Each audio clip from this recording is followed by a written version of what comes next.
अस्सलामुअलैकुम, आप देख रहे हैं हुरैसन न्यूज़ HD। खबर शामिल करते हैं वफाक से। वज़ीर आज़म इमरान खान ने कौम से खिताब में सूद के बगैर 5 लाख रुपए का कर्जा देने का भी ऐलान किया।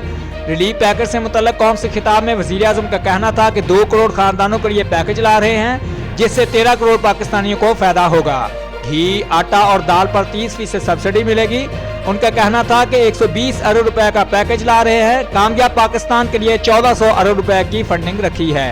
वज़ीर आज़म का कहना था कि 40,000 खानदानों के लिए सूद के बगैर कर्जों का प्रोग्राम ला रहे हैं। सूद के बगैर कर्जों से घर बनाए जा सकते हैं। शहरों में भी सूद के बगैर 5 लाख रुपए का कर्जा दिया जाएगा।